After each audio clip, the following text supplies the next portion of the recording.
आप सभी का स्वागत है आपके अपने चैनल टॉपर्स टारगेट पर। मुझे पूरी उम्मीद है आप सब बिल्कुल ठीक होंगे। क्लास 11 की मैथ की क्लास आज कंटिन्यू करेंगे। कुछ दिनों से आपकी क्लासेस थोड़ा सा डिस्टर्ब रही हैं, आपकी क्लासेस रेगुलरली नहीं आ पाए हैं किसी कारणों से, लेकिन आज से आपकी क्लासेस फिर से कंटिन्यू होगी और हम लगातार क्लास 11 के जो फर्स्ट वाला चैप्टर है समुच्चय उसमें पहुंच चुके हैं एक्सरसाइज 1.4 पर। हमने इसके पहले के सारे क्वेश्चन, सारे एग्जाम्पल्स, यहाँ तक कि सारे कॉन्सेप्ट को भी कंप्लीट करा दिया है। तो यहाँ से आज कंटिन्यू करेंगे एक्सरसाइज 1.4 को। तो बिल्कुल इंटरेस्टिंग है और हमने इसके कॉन्सेप्ट की क्लासेस ऑलरेडी ले रखा है।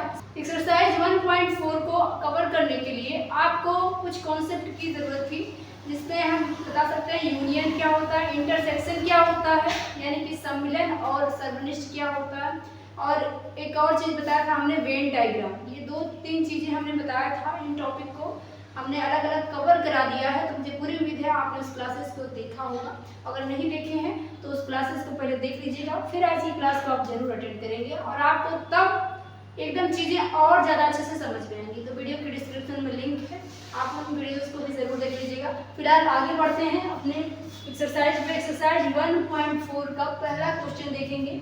क्या दिया है? निम्नलिखित में से प्रत्येक समुच्चय युग्म का सम्मिलन ज्ञात कीजिए। इंग्लिश मीडियम के स्टूडेंट्स, हमने क्वेश्चन को बस हिंदी में लिखा हुआ है क्योंकि हमारे पास प्लेस थोड़ा सा शॉर्ट है, तो इसके कारण से हम हालांकि क्वेश्चन को हम क्या करेंगे इंग्लिश में भी डिफाइन करेंगे। देखिए, सम्मिलन का मतलब होता है यूनियन। सम्मिलन मतलब होता है यूनियन, यानी कि आपसे क्या पूछ रखा है, आपसे पूछ रहा है, क्वेश्चन कह रहा है कि निम्नलिखित में से प्रत्येक समुच्चय युग्म का सम्मिलन ज्ञात कीजिए।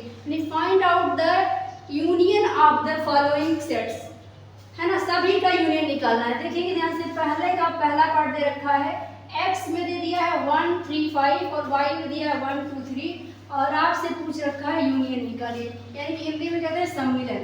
तो हम अगर सॉल्व करें पहले का फर्स्ट पार्ट, अगर हम ले यहाँ पे पहले का फर्स्ट पार्ट, तो यहाँ पे देख सकते हैं x की वैल्यू दिया है 1 3 5 और y की वैल्यू दिया 1 2 3 और हमें क्या करना है, यहाँ नोट कर लीजिए, x की वैल्यू है 1 3 5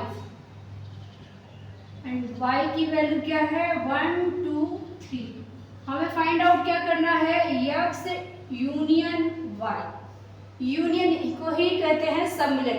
यूनियन में हमने कॉन्सेप्ट की क्लास में क्या बताया था आपको, हमने बताया था कि किसी भी समुच्चयों का यूनियन यानी कि सम्मिलन क्या होता है, उन समुच्चयों को आपस में मिला दीजिए और तो कॉमन एलिमेंट को भी मिला दीजिए, लेकिन किसी को रिपीट नहीं होना चाहिए, है ना। दोनों समुच्चयों के अवयव को लिख लीजिए लेकिन कोई दोहराने ना पाए, वही क्या होता है, यूनियन होता है। मुझे पूरा उम्मीद है आपने कॉन्सेप्ट की क्लास लिया है, नहीं लिए हैं तो डायरेक्टली आई बटन पे क्लिक करके आप उस वीडियो को देख सकते हैं। वहाँ पे हमने यूनियन और इंटरसेक्शन दोनों को अच्छे से कवर कराया है। चलिए देखते हैं x और y का यूनियन क्या होगा, x यूनियन y। यहाँ पे हमें x और y को मिलाना है, तो x की वैल्यू है 1 3 5 और इसमें कब यानी कि यूनियन करना है किसका, 1 2 3 का। तो दो समुच्चयों को मिलाने में क्या है कि दोनों को मिला लीजिए, लेकिन अगर कोई एलिमेंट रिपीट है तो उसको एक ही बार लिखेंगे, रिपीट नहीं करते हैं।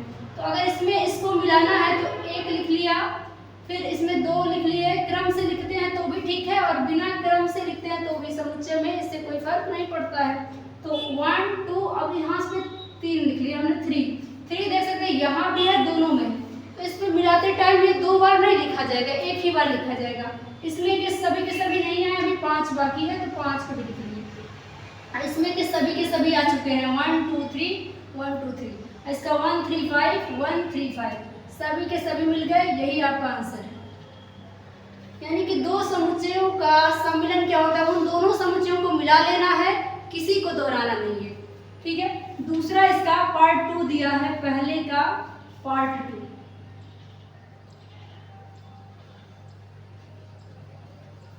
कह रहा है A इक्वल्स AEIOU, एक सेट दे दिया है, A इक्वल्स AEIOU और B इक्वल्स आपको दे रखा है ABC। आपसे कह रहा है ए कप बी, यानी कि ए यूनियन बी निकालिए। ए यूनियन बी फिर से निकालना है, फिर से ए और बी को मिला लीजिए, ए यूनियन बी। ए आपका था ए ई आई ओ यू, यूनियन बी क्या था ए बी सी। क्या करना है, मिलाने का एक ही तरीका है, पहले वाले को लिख डालिए, फिर दूसरे वाले को मिलाते टाइम में ध्यान दीजिए कि रिपीट ना होने पाए, यानी पहले से ना लिखा हुआ हो। तो अगर हम इस पहले वाले को लिख डालें ए, फिर क्या है ई है, फिर आई है, ओ है, यू, हमने पहले के सभी एलिमेंट को लिख दिया। अब दूसरे वाले को इसमें मिलाने चल रहे हैं, लेकिन ये ध्यान रखेंगे मिलाते टाइम कि पहले से वो एलिमेंट लिखा हुआ नहीं होना चाहिए। तो ए को मिलाने जा रहे थे, ए पहले से लिखा है, नहीं लिखेंगे। बी को मिलाने चलेंगे, बी पहले से नहीं लिखा हुआ है, तो बी को मिला लेंगे। फिर सी को भी देखेंगे कि पहले से लिखा है कि नहीं, नहीं लिखा है तो मिला देंगे, और अगर लिखा होगा तो छोड़ देंगे, रिपीट नहीं करना है। ये क्या हो जाएगा, ए यूनियन बी हो जाएगा, ये आपका आंसर है। तो ये पार्ट 2 हो गया। सभी क्वेश्चन में आपको यूनियन ही निकालना है, दो समुच्चय दिए हैं, दोनों को मिला लेना है, रिपीट नहीं करना है। अगले पे चलते हैं, आ जाते हैं पहले के पार्ट 3 पर। पहले का तीसरा पार्ट क्या दे दिया है, ए दिया है x सच दैट x एक प्राकृत संख्या है और 3 का गुणज है। अब इसमें देखेंगे क्वेश्चन थोड़ा सा अंतर आपको दिख रहा होगा, ऐसा इसलिए है क्योंकि ये आपको समुच्चय निर्माण विधि में यानी कि प्रॉपर्टी मेथड में लिख रखा है, चीजें वही हैं। तो ये दो तरीका हमने आपको बताया था, गुण विधि और रोस्टर विधि, ये दो तरीके से समुच्चय को रिप्रेजेंट करते हैं। तो ये जो पहला क्वेश्चन और दूसरा क्वेश्चन लिखा था, ये आपका रोस्टर मेथड में है। जब अंक या एलिमेंट के रूप में लिखा होता है तो क्या होता है, रोस्टर विधि, और जब उसको भाषा के रूप में लिख देते हैं तो उसको समुच्चय निर्माण विधि या गुण विधि कहते हैं। तो ये दूसरे विधि में लिखा है, क्वेश्चन वही है। तो यहाँ लिखेंगे ए में दे रखा है, ए में दे रखा है यक्स सच दैट यक्स एक प्राकृत संख्या है और 3 का गुणज है। प्राकृत संख्या, परिमेय संख्या, पूर्णांक, सारी चीजें हमने सबसे पहले वाले क्लास में ही बता दिया था, क्योंकि हमने आपको कहा था कि इस चैप्टर में इन संख्याओं का बहुत महत्वपूर्ण रोल है। अगर उसके बारे में आपको जानकारी नहीं है तो ये चैप्टर पूरी तरीके से समझ में नहीं आएगा। तो प्राकृत संख्या कह रहा है, यक्स क्या है, प्राकृत संख्या है। प्राकृत संख्या आपको पता होना चाहिए, 1 से लेकर के अनंत तक की सभी संख्याएं प्राकृत संख्या कहलाती है। साथ में 2 कंडीशन का पालन करना है यहाँ पे यक्स को, एक तो उसे प्राकृत संख्या होनी चाहिए, दूसरा 3 का गुणज भी होना चाहिए। 3 का गुणज कहने का मतलब है 3 का मल्टीपल, यानी 3 के पहाड़े में आए, 3 का उससे पूरा भाग चला जाए। तो शुरुआत करते हैं, अगर हम एलिमेंट के रूप में इसी चीज को हम रोस्टर विधि में यानी इन तरीकों से लिखे तो क्या लिखेंगे, एक तो ये प्राकृत संख्या और 3 का गुणज है, तो हम शुरू करेंगे 3 से शुरू होगा 3 का गुणज, क्योंकि उसके पहले की कोई संख्या जो प्राकृत संख्या होगी 3 का गुणज नहीं होगी, क्योंकि 3 के पहले 2 आता है जो 3 का गुणज नहीं है, 1 आता है वही प्राकृत संख्या लेकिन 3 का गुणज नहीं है। तो शुरुआत 3 से होगी, फिर आएगा 6, फिर आएगा 9, फिर आएगा 12, और ऐसे सो ऑन, हमें नहीं पता है, इनफाइनाइट तक गया है, क्योंकि इसमें कोई इसका रेंज नहीं दिया हुआ है। तो यहाँ पे ऐसे लिख देंगे, और फिर बी वाले में देखेंगे, बी में क्या दे रखा है, बी वाला आपसे कह रहा है एक्स सच दैट एक्स संख्या 6 से कम एक प्राकृत संख्या है, 6 से कम प्राकृत संख्या।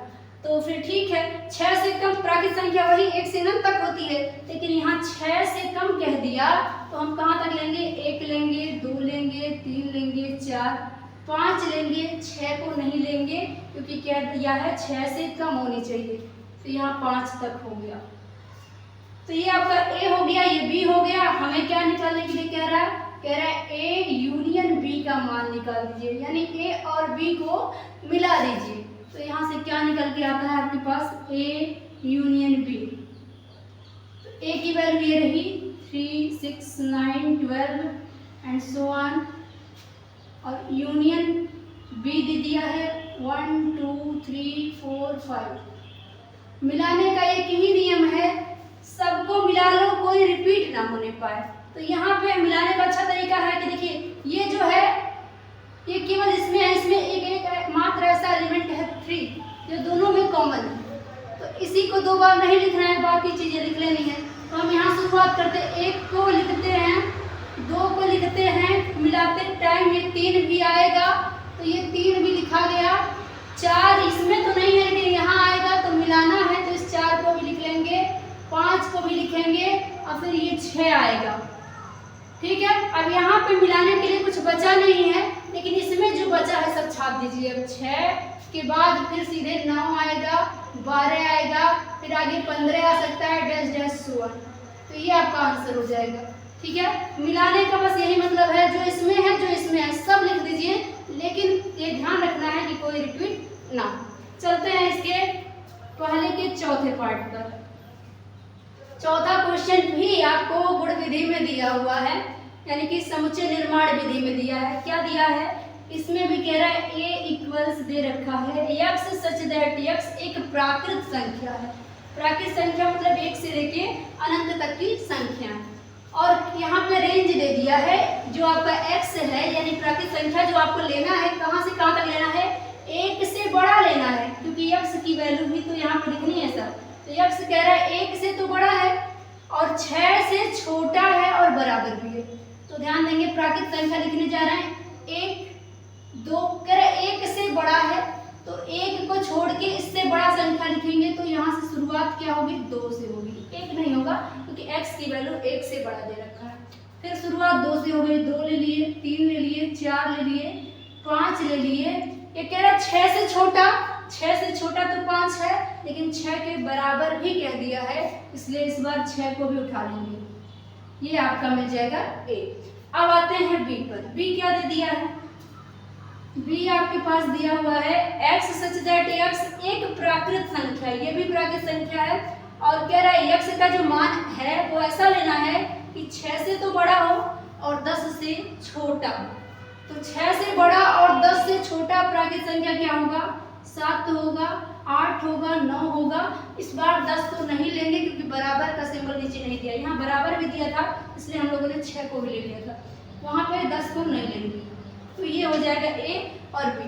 हमें यहाँ भी क्या करना है, हमें यहाँ भी A कप B यानी कि A यूनियन B निकालना है। कैसे आएगा, फिर वही काम, A यूनियन B बराबर A की वैल्यू है 2 3 4 5 6 और यहाँ पे यूनियन है 7 8 9। मिला दीजिए, इसमें इसको मिला लीजिए बशर्ते कोई रिपीट ना होने पाए। तो हम 2 3 4 6, यहाँ 5 भी है, 2 3 4 5 6, इसको लिख लिए। अब इसको मिलाते टाइम ध्यान रखना रिपीट ना हो। तो 7 को मिला रहे हैं, पहले से कहीं नहीं लिखा है तो मिल जाएगा। 8 को मिलाएंगे, ये भी पहले से नहीं है, मिल जाएगा, और 9 भी मिल जाएगा। तो यहाँ से जो वैल्यू मिल गया यही आपका क्या है, A यूनियन B। ठीक है, एक लास्ट क्वेश्चन बच गया है, इसको भी देख लेते हैं। पहले का 5वां पार्ट क्या दे दिया है, A आपके पास दिया हुआ है यहाँ पे 8 2 3 और B आपको दे रखा है 5। 5 का मतलब हमने बताया था, इसको कहते हैं रिक्त समुच्चय, नल सेट। ऐसा समुच्चय जिसमें कोई भी ना हो, कोई भी एलिमेंट ना उपस्थित हो, उसको कहते हैं 5। अब इसको मिलाना है, तो आपके लिए बहुत आसान चीज है इसको मिलाना। A यूनियन B निकालना है। यहाँ पे क्या होगा, ये A यूनियन B। A आपके पास क्या है, 1 2 3 है, इसमें मिला लेना है इस रिक्त समुच्चय को। तो जब इसमें कुछ नहीं मिलाएंगे तो कोई फायदा होगा, जो पहले से था वही मिल जाएगा। तो आपके पास यहाँ आता है 1 2 3 जो पहले था, यानी कि यही जो A था उसी की वैल्यू आ गई है, इसको A भी लिख सकते हैं। तो ये आपका आंसर हो जाएगा। तो यहाँ पे क्वेश्चन नंबर 1 कंप्लीट हो जाता है। इसमें हमें क्या निकालना था, सम्मिलन, इसको इंग्लिश में कहते हैं यूनियन। इसका नाम हमने कप भी लिखा हुआ था, कप कहिए, यूनियन कहिए या फिर सम्मिलन कहिए। अब चलते हैं क्वेश्चन नंबर 2।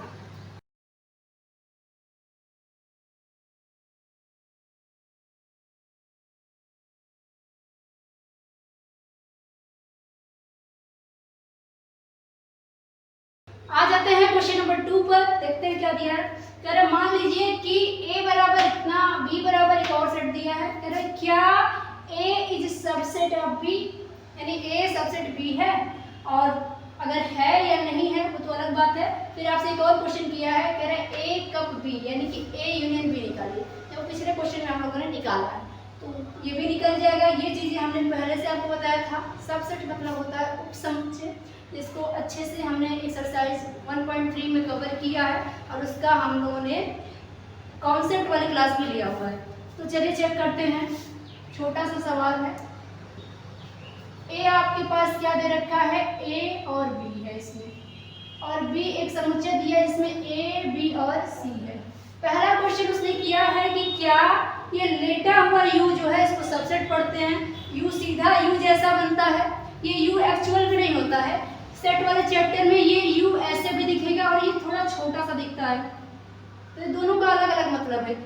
ऐसा वाला u एकदम u जैसा जो होगा, इसको यूनिवर्सल सेट यानी कि समष्टि समुच्चय कहते हैं, जो हमने पिछले क्लासेस में पढ़ाया है आपको। और ये छोटा सा जो होता है, चिपटा सा u जैसा, इसको कहते हैं यूनियन। ठीक है, तो यहाँ आपसे यूनियन पूछा है, ना कि ये यूनिवर्सल की बात हो रहा है यहाँ पे, तो इसका ध्यान देना है।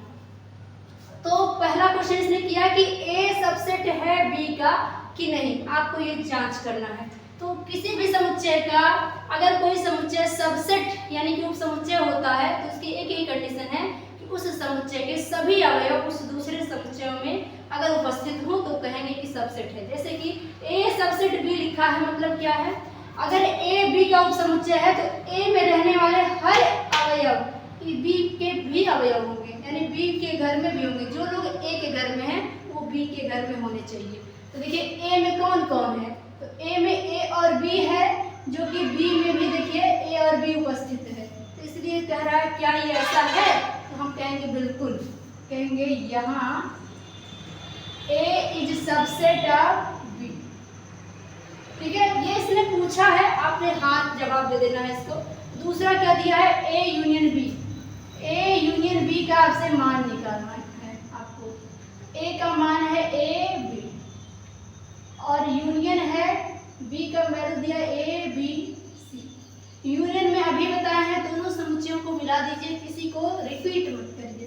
तो ए और बी वाले समुच्चय में हम इसको मिलाने जा रहे थे, तो देखा पहले से ए लिखा है तो ये दोबारा नहीं लिखना, बी पहले से लिखा है दोबारा नहीं लिखना, तीसरा वाला एलिमेंट पहले से नहीं लिखा है लिख देंगे, ये आपका हो जाएगा आंसर। क्वेश्चन नंबर 2 का इतना छोटा सा आंसर है। क्वेश्चन नंबर 3 पे बढ़ जाते हैं।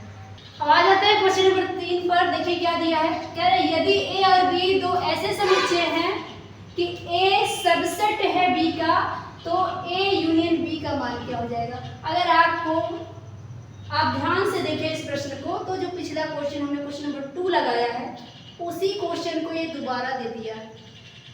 बस अंतर यही है कि दूसरे वाले क्वेश्चन में एलिमेंट दिया था, ए और बी का मान दिया था, और यहाँ नहीं दिया है, बाकी बातें वही किया है। तो बिल्कुल देखिएगा ध्यान से इसको, क्योंकि एलिमेंट नहीं दिया है इसमें। कह रहा अगर दो समुच्चय ए और बी ऐसे हैं कि ए जो है ये सबसेट यानी उप समुच्चय है बी का, दिया है आपके पास, क्या दिया है, ए इज सबसेट ऑफ बी, यानी कि ए बी का उप समुच्चय है। और हमने क्या होता है, कोई भी समुच्चय किसी दूसरे समुच्चय का उप समुच्चय तभी होगा जब उस समुच्चय के सभी अवयव उस दूसरे समुच्चय के भी अवयव, है ना। तो यानी कि अगर हम मान लें, यदि हम मान लें कि यक्स जो है, यदि हम मान लें कि यक्स जो है अवयव है ए का, तो आपको मानना ही पड़ेगा कि एक्स बी का भी अवयव होगा। ऐसा इसलिए क्योंकि पहले से इसने कहा है कि ए सबसेट है बी का। तो अगर यक्स ए का अवयव है तब आपको कहना पड़ेगा यक्स ही अवयव है बी का भी, यानी जो ए के एलिमेंट हैं वही बी के भी हैं। तो आपसे क्या पूछा है भाई, ए और बी को मिला दो। तो अगर हम कहें ए यूनियन बी आपको निकालना पड़ेगा, तो जब मिलाओगे तो मिलाते टाइम हमने क्या बताया था, दो समुच्चयों को मिलाते टाइम मिलाना तो है, लेकिन ये ध्यान रखना है कि जो दोनों में कॉमन हो उसको दो बार नहीं एक ही बार लिखते हैं। तो अगर इस यक्स को लिखना होता तो आप ए में से अगर नोट कर लेते तो क्या बी में से दोबारा लिखते, नहीं लिखते। तो वही यक्स यहाँ भी आ जाएगा, यानी कि यहाँ पे क्या यक्स नहीं लिखना है। इसका उत्तर क्या होगा, आप थोड़ा सा सेंस लगा के इसको दिमाग में इस बात को बैठा के उत्तर देंगे इसका कि अगर यक्स ए का है बी का भी है तो उसको मिलाएंगे तो पक्का वही मिलेगा जो बी में होगा। ऐसा इसलिए क्योंकि ए समुच्चय है बी का, ये ए उप समुच्चय है बी का, यानी ए बी के घर में पक्का है रहेगा, लेकिन बी में एक्स्ट्रा भी रह सकता है। उप समुच्चय में हमने एक एग्जांपल ले लेना है, यहाँ पे जो पिछला क्वेश्चन था वही ले लेते हैं। अगर ए में हमने क्या दिया था, ए और बी में दे दिया था ए बी और सी, यही क्वेश्चन था दूसरा। तो यहाँ ए क्या है, बी का उप समुच्चय है। क्यों? क्योंकि ए के सभी अवयव बी में बैठे हुए हैं, ठीक है, ए के अवयव इसमें है तभी तो उप समुच्चय है। अब अगर पूछ ले ए और बी को मिलाने पर क्या मिलेगा, तो आपका क्या जवाब आएगा, मिलाइए देखिए, ए बी और फिर जो रिपीट हुआ वो दोबारा थोड़ी लिखेंगे, फिर केवल सी को मिलाएंगे, तो जो ज्यादा वाला होता है यानी कि बी वाला, दूसरा वाला, वही तो आ जाएगा। ये जो आया फिर से बी ही तो आ गया, यानी कि यहाँ भी अगर ये दोनों उप समुच्चय है तो अगर इसमें कोई एलिमेंट है तो पक्का है बी में है, अब मिलाते टाइम तब कौन सा आएगा, बी वाला ही आएगा, इसीलिए आपका उत्तर क्या हो जाएगा, बी। आई होप ये बात क्लियर हुआ होगा इस एग्जाम्पल के साथ में, जो आपका पिछला क्वेश्चन था। तो ये क्वेश्चन ही यहाँ पे बदल के दूसरे फॉर्मेट में दे रखा था। क्वेश्चन नंबर 4 पे बढ़ जाते हैं। तो आइए बढ़ते हैं क्वेश्चन नंबर 4 पे। देखिए क्या दिया है, कह रहा है यदि ए बराबर एक सेट दिया है, बी बराबर दूसरा सेट दिया है, सी बराबर तीसरा दिया है, डी बराबर एक और सेट दिया है, तो आपसे कह रहा है कि निम्नलिखित के मान ज्ञात कीजिए। ये 7 क्वेश्चन आपको दिया है, सातों के मान आपको निकालने हैं, लेकिन घबराना नहीं है, सब में एक ही काम करना है जो अब तक हमने क्वेश्चन नंबर 1 से लेकर के 3rd क्वेश्चन तक हमने किया है, वही काम करना है, नया कुछ भी नहीं करना। देखिए पहले पार्ट में भी ए यूनियन बी, दूसरे में भी यूनियन ही पूछा है, सब में अलग अलग सेटों का पूछा है, क्योंकि आपको ऊपर 4 सेट दे रखा है ना, तो उन चारों का अदल बदल के आपसे यूनियन ही पूछा है, मिलाना है उनको। चलिए मिलाते हैं। देखिए चौथे का अगर पहला पार्ट देखें तो यहाँ पे दे दिया है, देखिए बार बार डाटा नोट नहीं करना है, इस क्वेश्चन की खासियत ये है क्योंकि एक ही बार वो दे दिया है, आपको सीधे आंसर करना है।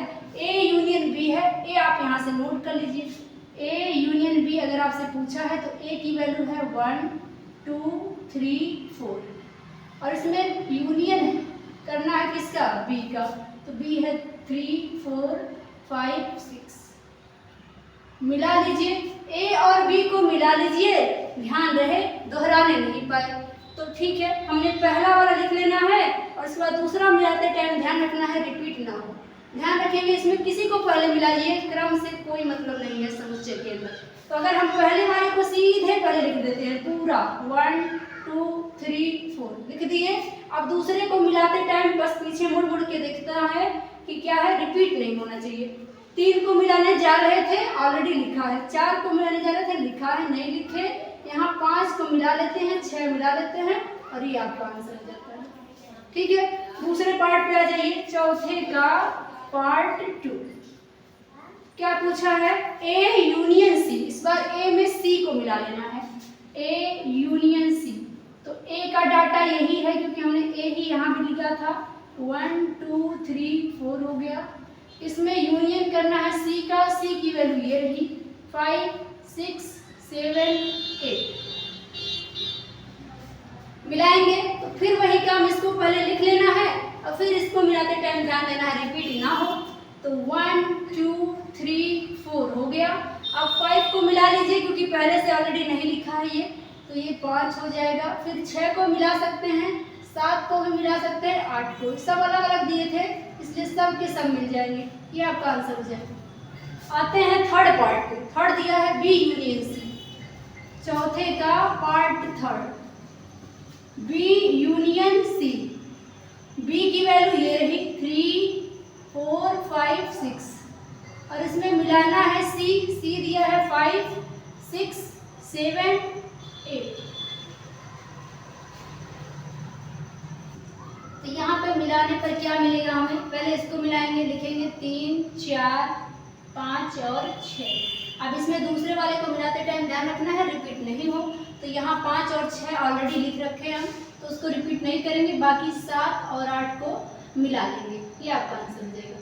तो बिल्कुल आसान है, अगर आपने कॉन्सेप्ट वाली क्लास लिया है तो भी, और नहीं लिया है तो इतने क्वेश्चन की हम लोग प्रैक्टिस कर चुके हैं कि मात्र क्वेश्चन से भी आपका अच्छे से आपको समझ में आ गया होगा। चलिए इसके अगले पार्ट पे चलते हैं, चौथे का चौथा पार्ट। क्या दिया है, बी यूनियन डी, बी में डी को मिलाना है, तो फिर से वही का बी यूनियन डी, बी की वैल्यू ये रही 3 4 5 6 में यूनियन करना है डी का वैल्यू लास्ट में दिया है 7 8 9 10, मिला लीजिए। तो इसको पहले नोट कर लेंगे, फिर इसमें देखेंगे कि इसको मिलाते टाइम देखेंगे रिपीट नहीं होना चाहिए। तो ये हो जाएगा 3 4 5 6, इसको मिलाएंगे तो देखेंगे कोई भी एलिमेंट ऐसा नहीं है जो पहले से हमने लिखा हो, तो सबको मिला लेंगे, हो जाएगा 7 8 9 10, ये आपका आंसर हो जाएगा। ठीक है, ये आपका चौथा पार्ट हो गया। 2-3 पार्ट और बचे हुए हैं, ये है आपका पांचवा पार्ट। इसको देखेंगे चौथे का पांचवें में आपको अब 3-3 का पेयर बना दिया, A union B union C, तो 3 नहीं 4 नहीं 5 नहीं, कितना भी दे दे करना वही है।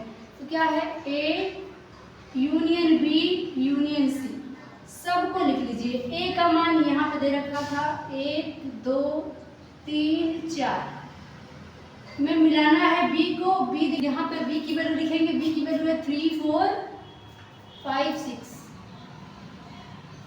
फिर अभी भी यूनियन करना है इसमें भी किसका, सी का, और सी का मान ये दिया है आपको 5 6 7 5 6 7 8, इन सभी को मिलाना है इस बार। तो सभी को मिलाते टाइम भी यही ध्यान देना है आपको कि पहला लिखिए, फिर अगला मिलाते टाइम ध्यान दीजिए कि पीछे से लिखा ना हो पहले से, फिर इसको मिला लेंगे तो फिर इसको भी मिला लेंगे और देखेंगे पहले से नहीं लिखा हो, तो फिर यहाँ पे इसको पहले लिखेंगे तो ये हो गया 1 2 3 4, ये हो गया आपका पूरा। अब इसको मिलाते टाइम ध्यान देना है पहले से अगर जो लिखा है उसको दोबारा नहीं लिखेंगे और जो एक्स्ट्रा है उसको मिला लेंगे। तो यहाँ 3 और 4 पहले से लिख रखे हैं हम, तो इसको नहीं लिखेंगे, 5 और 6 को मिला लेंगे, तो 5 और 6 मिल गया। ये दोनों तो मिल गए। अब तीसरा मिलाते टाइम भी वही बात हम फॉलो करेंगे, 5 और 6 पहले से लिखा है तो इनको नहीं लिखेंगे, 7 और 8 को मिला लेंगे, 7 और 8 मिल गए, ये आपका आंसर हो जाएगा बस। अब देखिए आपका ये पांचवा पार्ट हो गया।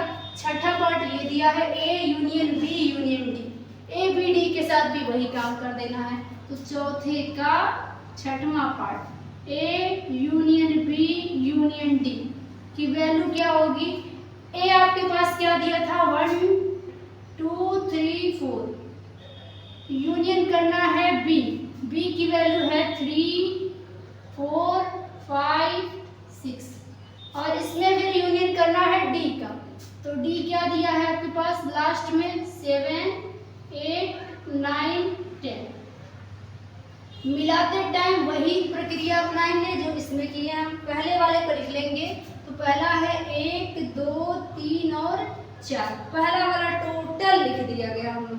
अब क्या करेंगे, देखेंगे पहले से जो लिखा है वो दोबारा नहीं लिखना है, तो 3 और 4 लिखा है, यहाँ भी है, तो रिपीट थोड़ी ना करना है, फिर जो एक्स्ट्रा है उसको लिख लेंगे, 5 और 6 को लिख लिए। अब फिर ये भी मिल गया। अब इसको मिलाते टाइम फिर वही बात, अगर पहले से लिख रखा हो तो रिपीट नहीं करेंगे और नहीं लिखा है तो मिला लेंगे। 7 8 9 10 पहले से नहीं लिखा है तो टोटल फिर से लिख देंगे 7 8 9 और 10, ये आपका हो जाएगा आंसर। छठवें पार्ट का आंसर ये हो जाएगा। एक और पार्ट बचा है सातवां, चौथे का ये पार्ट 7, इसमें क्या दे दिया है आपके पास, बी यूनियन डी सी है, B union C union D.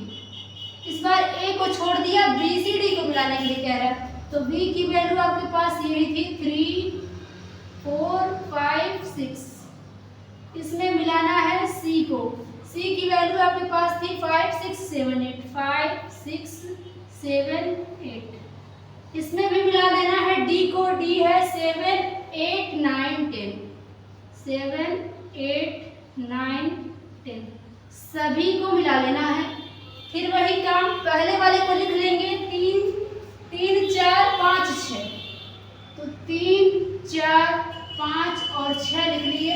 अभी क्या देखना है, दूसरे वाले को मिलाते टाइम पहले से कुछ लिख रखा हो तो उसको छोड़ देंगे, 5 6 पहले से लिखा है, यहाँ भी है, दोबारा नहीं लिखेंगे, आगे 7 और 8 को मिला देंगे। 7 और 8 मिल गया, अब अगला मिलाइए। अगले वाले में भी अगर कुछ पहले से लिख रखा है तो नहीं लिखेंगे, 7 8 पहले से है, छोड़ देंगे, 9 और 10 को मिला लेंगे, 9 और 10 को। तो ये आपका चौथे का जो 7वां पार्ट है उसका आंसर है। तो पहले से लेके चौथे तक के सभी क्वेश्चन में एक ही बात आपसे पूछा था, सब में आपको यूनियन निकालना था, 2 समुच्चयों का या 2 से ज़्यादा समुच्चयों का सम्मिलन निकालना था। इसके बाद जो 5वां क्वेश्चन है वहाँ से आपका स्टार्ट हो जाता है इंटरसेक्शन यानी कि सर्वनिष्ठ। तो इसको करेंगे कवर अगले पार्ट में। तो अगर ये वीडियो पसंद आया है तो लाइक जरूर करिएगा। चैनल को अब तक आपने सब्सक्राइब नहीं किया है तो सब्सक्राइब कर लीजिएगा। और अगर इस क्लास का PDF आपको चाहिए तो ये हमारा टेलीग्राम चैनल है, इसको ज्वाइन कर लीजिएगा। इसकी लिंक आपको डिस्क्रिप्शन बॉक्स में मिल जाएगी। साथ में डायरेक्टली आप टेलीग्राम पर सर्च करके भी वहाँ से ज्वाइन कर सकते हैं। तो मिलेंगे अगले वीडियो में, तब तक अपना ध्यान रखिएगा। Bye bye, take care, good luck.